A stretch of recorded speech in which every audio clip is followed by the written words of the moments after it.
Guys, এই ইঁদুরটি তার বাচ্চাদেরকে ট্রেনিং দিচ্ছিল যাতে বিড়ালের আক্রমণের হাত থেকে বাঁচতে পারে।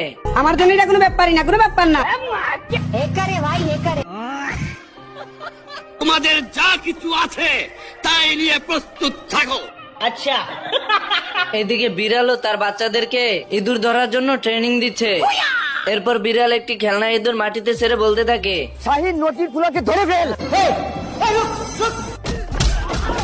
এরপর ইঁদুর ফাঁকিবাজি করে ঘর থেকে বেরিয়ে যায়। এদিকে বিড়ালের বাচ্চাও ফাঁকিবাজি করার জন্য ঘর থেকে বেরিয়ে যায়। হঠাৎই দুজনের ভিতর দেখা হয়ে যায়। কত হিম্মত একবার দেখি। তুই থোড়া সা ভ্যানকা বড়া ক্যা?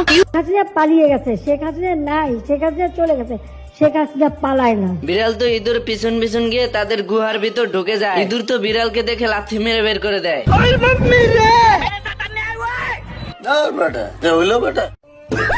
বিড়ালের বাচ্চাটি ঘর থেকে পালিয়ে ইঁদুরের সঙ্গে ডান্স করতে চলে আসে। বিয়া শাদি খোদার হাতে, খোদার হুকুম লড়ে না, খোদায় যারে কলম মারে সেই কলম আর ভাঙে না।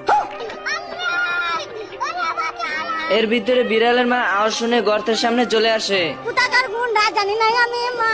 ইঁদুর তো বিড়ালকে বাঁচানোর জন্য গর্তের ভিতর ঝাঁপ দেয়। বিড়াল তো এদিক ওদিক না যেতে পেরে স্রোতের সঙ্গে ভেসে যেতে থাকে। ইঁদুর তো সাঁতার কাটতে কাটতে একটি গিটার দেখতে পায় এন্ড ওইটাতে উঠে বিড়ালকে বাঁচানোর জন্য চলে যায়।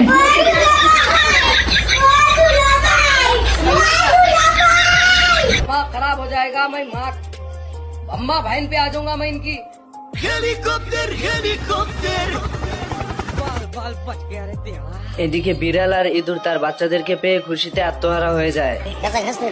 না গাজা গাজা তো খাই না, আমি সিদ্ধি খাই মাঝে মধ্যে। এর ভিতরে হঠাৎ বিড়ালের ইঁদুরে মার দেওয়ার কথা মনে পড়ে যায়। তাই বিড়াল নিজের প্রতিশোধ নেওয়ার জন্য ইঁদুরের উপর হামলা করতে থাকে। আরে শালার মতো রাত